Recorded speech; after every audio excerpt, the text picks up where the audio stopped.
Hello ನಮಸ್ಕಾರ ಎಲ್ಲರಿಗೂ welcome back to my channel. ನಾನು ಹಂಸ. ಇವತ್ತು ಗುರುವಾರ, ಹಾಗೆಯೇ ಇಂಡಿಪೆಂಡೆನ್ಸ್ ಡೇ. ನಿಮ್ಮೆಲ್ಲರಿಗೂ ಸ್ವಾತಂತ್ರ್ಯ ದಿನದ ಶುಭಾಶಯಗಳು. ಹಾಗೆಯೇ ಇವತ್ತು ಗುರುವಾರ ಮಧ್ಯಾಹ್ನ ರಜೆ ಇತ್ತು ಅಲ್ವಾ, ಹಾಗಾಗಿ ಹೊರ್ಗಡೆ ಊಟಕ್ಕೆ ಹೋಗೋಣ ಅಂತ ಹೊರಟಿದ್ದೀವಿ. ತುಂಬ ದಿನಗಳ ನಂತರ ಹೊರ್ಗಡೆ ಹೋಗ್ತಾ ಇರೋದು. ನಳಪಾಕಕ್ಕೆ ಹೋಗೋಣ ಅಂದ್ಕೊಂಡಿದ್ದೀವಿ, ರೊಟ್ಟಿ ಊಟಕ್ಕೆ. ಸೊ ನೀವು ನನ್ನ ಜೊತೆ ಬನ್ನಿ, ಇವತ್ತಿನ ದಿನ ಹೇಗಿರುತ್ತೆ ಅಂತ ನಾನು ನಿಮ್ಮ ಜೊತೆ ಶೇರ್ ಮಾಡ್ಕೊಳ್ತೀನಿ. ಇವಾಗ ಹೋಗೋಣ, ಅಲ್ಲಿ ಹೋದ್ಮೇಲೆ ನಾನು ನಿಮಗೆ ಮತ್ತೆ ಸಿಗ್ತೀನಿ.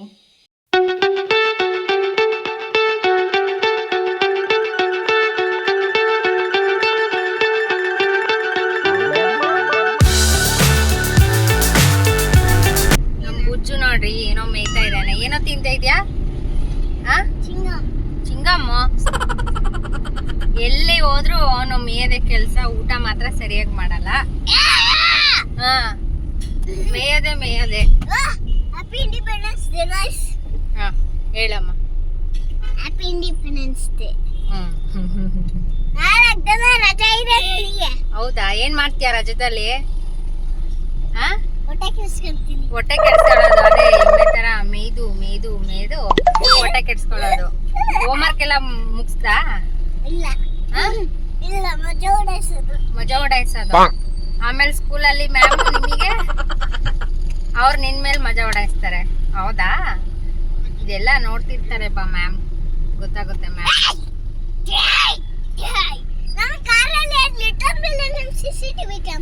ವಿಡಿಯೋ ಅಪ್ಲೋಡ್ ಮಾಡ್ದಂಗ್ ನೋಡ್ತಾರಲ್ಲ. ಏನ್ ಹೇಳ್ತೀಯ ಅವಾಗ?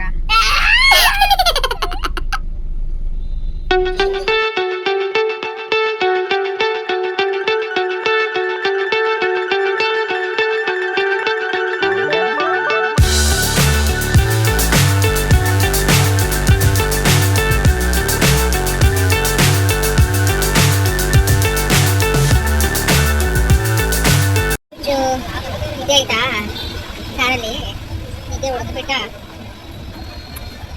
ಇಲ್ಲಿ ತುಂಬ ವೇಟಿಂಗ್ ಇರುತ್ತೆ, ಹೋಗ್ಬಿಟ್ಟು ಬರೆಸ್ಬೇಕು. ಒಂದು 30 ಮಿನಿಟ್ಸ್ ಆದರೂ ನಿಮ್ಗೆ ವೇಟ್ ಇದ್ದೇ ಇರುತ್ತೆ. ಅದರಲ್ಲೂ ಇವತ್ತು ರಜೆ ಇರೋದ್ರಿಂದ ತುಂಬಾ ಜನ ಕೂಡ ಇದ್ದಾರೆ. ನಮ್ಗೆ ಯಾವಾಗ ಸಿಗುತ್ತೋ ಗೊತ್ತಿಲ್ಲ.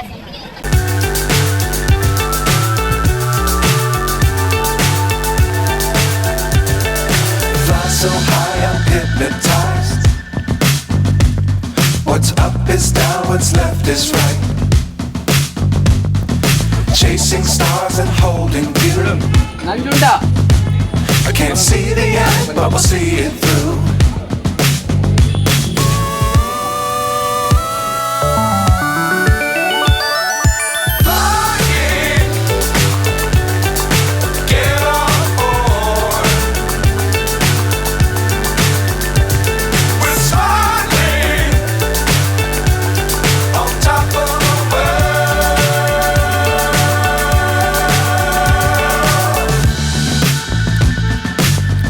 Times don't fly too high.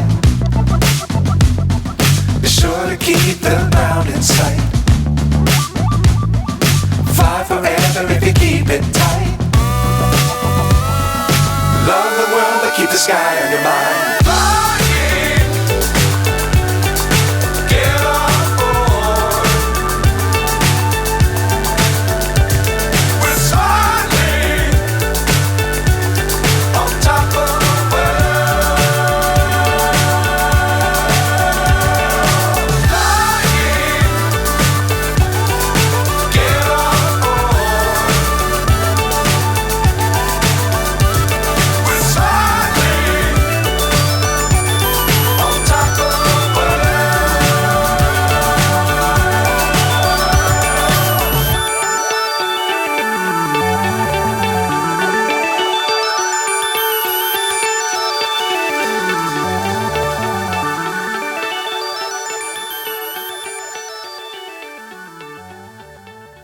ಇಲ್ಲಿ ಅನ್ಲಿಮಿಟೆಡ್ ಜೋಳದ ರೊಟ್ಟಿ ಮೀಲ್ಸ್ ಸಿಗುತ್ತೆ. ಒಬ್ಬರಿಗೆ 240 ರೂಪಾಯಿ. ಹಾಗೆಯೇ ಮಕ್ಕಳು ಇದ್ದರೆ ಅವ್ರಿಗೆ ಹಾಫ್ ಚಾರ್ಜ್ ಕೂಡ ತೊಗೊಳ್ತಾರೆ. ನಾವು 3.5 ಪ್ಲೇಟ್ಸ್ನ ತೊಗೊಂಡಿದ್ದು ಟೋಟಲ್ 800 ರುಪೀಸ್ ಆಯಿತು. ಎಷ್ಟು ರೊಟ್ಟಿನಾದರೂ ಹಾಕಿಸ್ಕೋಬೋದು. ಏನೇ ಐಟಮ್ಸ್ನ ತೊಗೊಂಡ್ರು ಕೂಡ ಅನ್ಲಿಮಿಟೆಡ್ ಆಗಿ ಹಾಕ್ತಾನೆ ಇರ್ತಾರೆ. ಹಾಗೆ ಅವತ್ತಿನ ದಿನ ಮಿರ್ಚಿ ಬಜ್ಜಿ ಇತ್ತು, ಬಿಸಿ ಬಿಸಿಯಾಗಿ ತೊಗೊಂಬಂದು ಹಾಕ್ತಾಯಿದ್ರು. ಅದು ಕೂಡ ಅನ್ಲಿಮಿಟೆಡು, ಎಷ್ಟು ಬೇಕಾದರೂ ಮಿರ್ಚಿ ಬಜ್ಜಿ ತೊಗೋಬೋದು. ಹಾಗೆ ಬೆಣ್ಣೆ ಅಂತೂ ತುಂಬ ಧಾರಾಳವಾಗಿ ಹಾಕ್ತಾ ಇರ್ತಾರೆ. ಬಿಸಿ ಬಿಸಿ ರೊಟ್ಟಿನೂ ಕೂಡ ತೊಗೊಂಬಂದು ಹಾಕ್ತಾ ಇರ್ತಾರೆ. ತುಂಬ ಚೆನ್ನಾಗಿ ಸ್ಟಾಫ್ ಕೂಡ ಇದ್ದರು. ಏನು ಬೇಕು ಅಂತ ಕೇಳಿ ಬಂದು ಬಡಿಸ್ತಾ ಇದ್ದರು.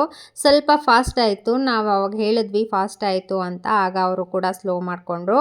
ಹಾಗೆ ನಾರ್ತ್ ಕರ್ನಾಟಕದಲ್ಲಿ ಒಂದು ಸ್ಪೆಷಲ್ ರೈಸು ಅಂದರೆ ಈ ಬೀರಂಜಿ ರೈಸು, ಬೆಳ್ಳುಳ್ಳಿ ಮತ್ತು ತುಪ್ಪದಲ್ಲಿ ಮಾಡಿರುವಂತಹ ರೈಸು ತುಂಬಾ ಚೆನ್ನಾಗಿತ್ತು. ಬರೀ ಇಷ್ಟೇ ಅಲ್ಲ, ಇದ್ರ ಜೊತೆಗೆ ಸಾಂಬಾರು ಕೂಡ ಇತ್ತು, ನುಗ್ಗೆಕಾಯಿ ಸಾಂಬಾರು ಹಾಗೆ ರಸಮ್ ಕೂಡ ಇತ್ತು. ಅನ್ಲಿಮಿಟೆಡ್ ರೊಟ್ಟಿ ಊಟ ಇದು ಫುಲ್ ಮೀಲ್ಸು. ಹಾಗೆ ಮಂಡೇ ದಿನ ನೀವೇನಾದರೂ ಹೋದರೆ ಹೋಳಿಗೆ ಮೀಲ್ಸ್ ಇರುತ್ತೆ, ಸ್ಪೆಷಲ್ ಹೋಳಿಗೆ ಮೀಲ್ಸ್.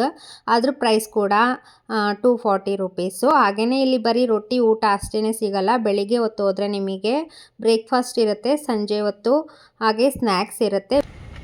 ಪೇಪರು ಬಿಡ್ತಾ ಇಲ್ಲ, ಆ ರೇಂಜಿಗೆ ತಿಂತಾ ಇದೆಯಾ ಊಟ ಮಾತ್ರ ಹಿಂಗೆ ಹೋಗಲ್ಲ ಅಲ್ಲ. ಹಾಂ,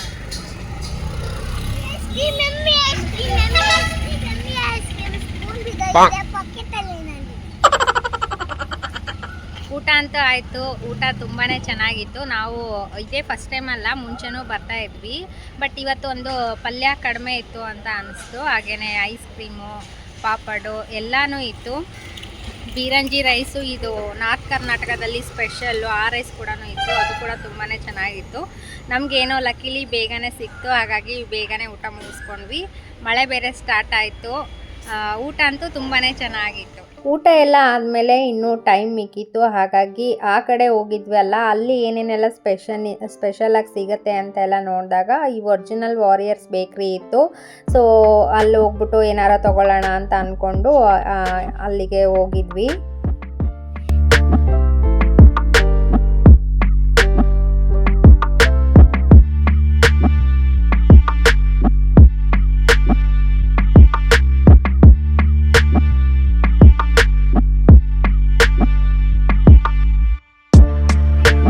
ಒರಿಜಿನಲ್ ವಾರಿಯರ್ ಬೇಕ್ರಿ ಹತ್ರ ಬಂದಿದ್ವಿ. ಹಾಗಾಗಿ ಏನೇನೋ ಸ್ವಲ್ಪ ತೊಗೊಂಡ್ವಿ, ಬ್ರೆಡ್ಡು ಅದು ಇದು ಅಂತ, ರಾಗಿ ಬಿಸ್ಕೆಟು ಎಲ್ಲ. ಇಲ್ಲಿ ಹತ್ರ ಬಂದಿದ್ವಲ್ಲ ಅಂತ ಈ ಬೇಕ್ರಿಗೆ ಬಂದ್ವಿ. ಯೂಶ್ವಲಿ ನಾವು ಬೇಕ್ರಿ ಐಟಮ್ಸ್ ಏನೋ ಅಷ್ಟೊಂದು ತಿನ್ನೋದಿಲ್ಲ, ಬಟ್ ಇದೇನೋ ಒರಿಜಿನಲ್ ವಾರಿಯರ್ ಬೇಕ್ರಿ ಅಂತ ಹೇಳಿದ್ರು, ಹಾಗಾಗಿ ಹತ್ರನೇ ಬಂದಿದ್ದೀವಿ ಅಂತ ಇಲ್ಲಿ ತೊಗೊಂಡ್ವಿ. ಅದಾದಮೇಲೆ ಇನ್ನೂ ಟೈಮ್ ಕೂಡ ಇತ್ತು. ಇಷ್ಟು ಬೇಗ ಮನೆಗೆ ಹೋಗಿ ಏನು ಮಾಡೋಣ ಅಂತ ಹೇಳ್ಬಿಟ್ಟು ಸುಮ್ಮನೆ ಬ್ಯಾಂಗ್ಳೂರಾದರೂ ಸುತ್ತಾಡೋಣ ಅಂತ ನಾವು ಬಂದಿದ್ದು ಈ ವಿಧಾನಸೌಧ ಕಡೆಗೆ. ಹೇಗೂ ಇಂಡಿಪೆಂಡೆನ್ಸ್ ಡೇ ಇತ್ತು, ಅಲ್ಲಿ ಯಾವ ಥರ ಇರುತ್ತೆ ನೋಡೋಣ ಅಂದ್ಕೊಂಡು ಬಂದ್ವಿ. ಎಲ್ಲ ಕಡೆಗೂ ರೋಡಲ್ಲೂ ಆಟೋ ಮೇಲೆ, ಬಸ್ಸು ಅಥವಾ ಕಾರು, ಈ ಥರ ಸೈಕಲ್ ಮೇಲೆ, ಮೋಟ್ರ್ ಸೈಕಲ್ ಮೇಲೆ ಎಲ್ಲ ಕಡೆಗೂ ನಮ್ಮ ಇಂಡಿಯನ್ ಫ್ಲ್ಯಾಗು ತುಂಬಾ ಹಾರಾಡ್ತಾ ಇತ್ತು. ಅದಂತೂ ನೋಡೋದಕ್ಕೆ ತುಂಬಾ ಖುಷಿ ಆಗ್ತಾ ಇತ್ತು. ಜೊತೆಗೆ ವರಮಹಾಲಕ್ಷ್ಮಿ ಹಬ್ಬದ್ದು ಸಂಭ್ರಮ ಕೂಡ. ಎಲ್ಲ ಕಡೆ ಮಾವಿನ ಸೊಪ್ಪು ಹಾಗೆ ಬಾಳೆಕಂಬ, ಹೂವು ಇದೆಲ್ಲ ನೋಡಿ ರೋಡ್ ತುಂಬ ಖಾಲಿ ಇತ್ತು. ತುಂಬಾ ಖುಷಿ ಆಯಿತು. ಬಟ್ ಏನು ಅಂದರೆ ಈ ವಿಧಾನಸೌಧ ಹತ್ರ ಕಾರ್ ಪಾರ್ಕಿಂಗ್ ಇರಲಿಲ್ಲ, ಎಲ್ಲೂ ಕಾರ್ ನಿಲ್ಸೋಕ್ಕೂ ಜಾಗ ಇರಲಿಲ್ಲ. ಸೊ ನಾವು ಸುಮ್ಮನೆ ಕಾರಲ್ಲಿನೇ ನೋಡ್ಕೊಂಡು ಹೋದ್ವಿ. ಅದು ಎದುರುಗಡೆ ಕಬ್ಬನ್ ಪಾರ್ಕಲ್ಲೂ ಕೂಡ ತುಂಬ ಕ್ರೌಡ್ ಇತ್ತು. ಅಲ್ಲಿ ಹೋಗೋಣ ಅಂತಲೂ ಪ್ಲ್ಯಾನ್ ಮಾಡ್ಕೊಂಡ್ವಿ, ಬಟ್ ಆಗಲಿಲ್ಲ. ಸುಮ್ಮನೆ ನೋಡೋದಕ್ಕಾದರೂ ಒಂದು ಸೆಕೆಂಡು ಕಾರ್ನ ಸ್ಟಾಪ್ ಮಾಡಿದ್ದಕ್ಕೆ ಪೊಲೀಸರು ಬಂದುಬಿಟ್ಟು ಇಲ್ಲಿ ಪಾರ್ಕಿಂಗ್ ಇಲ್ಲ, ಮುಂದೆ ಹೋಗಿ ಅಂತ ಹೇಳ್ತಾಯಿದ್ರು. ಸೊ ಹಂಗೆ ಮತ್ತೆ ಪಾಸ್ ಆಗಿಬಿಟ್ವಿ.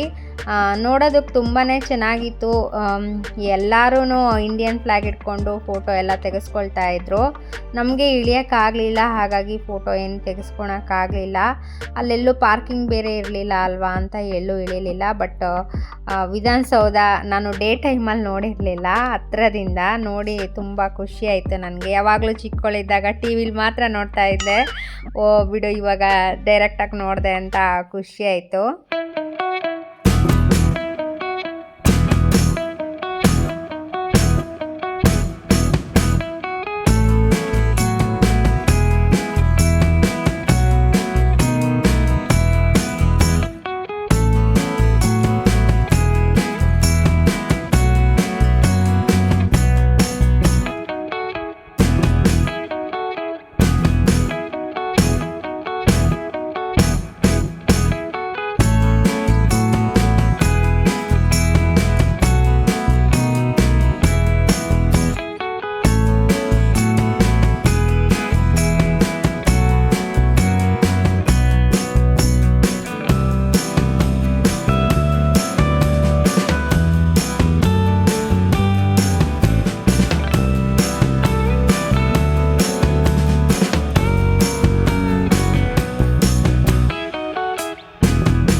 ವಿಧಾನಸೌಧ ಕಡೆ ಎಲ್ಲ ನೋಡಿಕೊಂಡು ಹಾಗೆ ಮನೆಗೆ ಬಂದ್ವಿ. ಮನೆಗೆ ಬಂದಮೇಲೆ ರಾತ್ರಿ ಊಟಕ್ಕೆ ಅಂತ ನಾನಿಲ್ಲಿ ಕ್ಯಾರೆಟ್ ಮಸಾಲ ರೈಸ್ ಮಾಡ್ತಾಯಿದ್ದೀನಿ.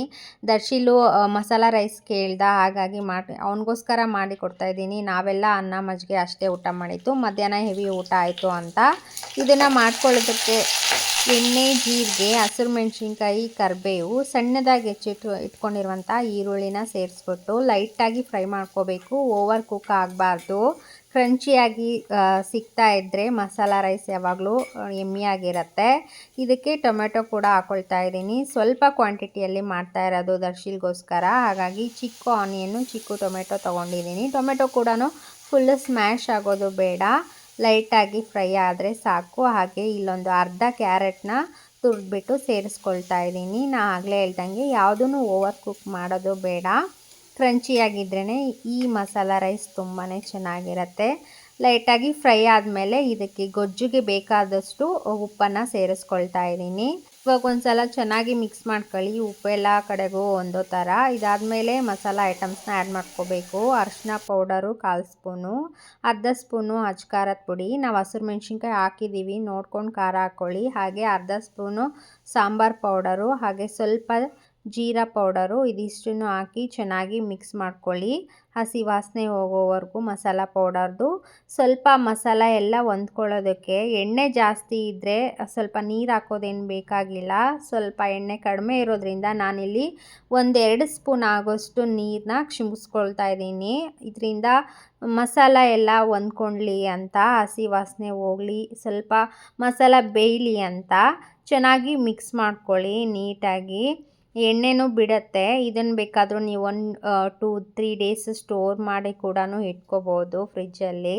ಇದಕ್ಕಿವಾಗ ಉದುರಾಗಿರುವಂತಹ ರೈಸ್ನ ಸೇರಿಸಿದ್ರೆ ನಮ್ಮ carrot masala rice is ready to eat. ಇದಿಷ್ಟು ಇವತ್ತಿನ ನನ್ನ ಲಾಗ್ ಆಗಿತ್ತು. ನಿಮಗೆಲ್ಲ ಇಷ್ಟ ಆಗಿದೆ ಅಂತ ನಾನು ತಿಳ್ಕೊಳ್ತೀನಿ. ಹಾಗೆ ಇನ್ನೂ ನನ್ನ ಚಾನಲ್ಗೆ ಸಬ್ಸ್ಕ್ರೈಬ್ ಮಾಡ್ದಲೇ ಈ ವಿಡಿಯೋನ ನೋಡ್ತಾ ಇದ್ದರೆ ಪ್ಲೀಸ್ ಸಬ್ಸ್ಕ್ರೈಬ್ ಮಾಡ್ಕೊಳ್ಳಿ, ಹಾಗೆ ನನಗೆ ಸಪೋರ್ಟ್ ಮಾಡಿ. ಬ್ಯಾಂಗ್ಳೂರು ವಿಧಾನಸೌಧ ತೋರಿಸಿದ್ದೆಲ್ಲ ನಿಮ್ಗೆ ಇಷ್ಟ ಆಯಿತು, ಇಂಡಿಪೆಂಡೆನ್ಸ್ ಡೇ ದಿನ ಹೇಗಿರುತ್ತೆ ಅಂತ ಅಂದರೆ ಈ ವಿಡಿಯೋಗೆ ಒಂದು ಲೈಕ್ ಕೊಡೋದನ್ನು ಮರಿಬೇಡಿ. ಹಾಗೆಯೇ ಫ್ರೆಂಡ್ಸ್ ಆ್ಯಂಡ್ ಫ್ಯಾಮಿಲಿ ಜೊತೆ ಈ ವಿಡಿಯೋನ ಶೇರ್ ಮಾಡ್ಕೊಳ್ಳಿ. ನೀವು ಒಂದು ಸಲ ನಳಪಾಕಕ್ಕೆ ವಿಸಿಟ್ ಮಾಡಿ, ಖಂಡಿತ ನಿಮಗೂ ಕೂಡ ಇಷ್ಟ ಆಗುತ್ತೆ. ನಿಮ್ಗೇನಾದರೂ ಇಷ್ಟ ಆಗಿಲ್ಲ ಅಂದರೆ ನನಗಂತೂ ಬೈಕೋಬೇಡಿ, ನಿಜವಾಗ್ಲೂ ಒಂದು ಸಲ ಅಂತೂ ಟ್ರೈ ಮಾಡೋದ್ರಲ್ಲಿ ತಪ್ಪೇನೂ ಇಲ್ಲ. ಇದಿಷ್ಟು ಇವತ್ತಿನ ವಿಡಿಯೋ. ನಾನು ಈ ವಿಡಿಯೋನ ಇಲ್ಲಿಗೆ ಎಂಡ್ ಮಾಡ್ತಾ ಇದ್ದೀನಿ. ಮತ್ತೆ ಮುಂದಿನ ವಿಡಿಯೋದಲ್ಲಿ ಸಿಗ್ತೀನಿ. Until then have a great day. Bye.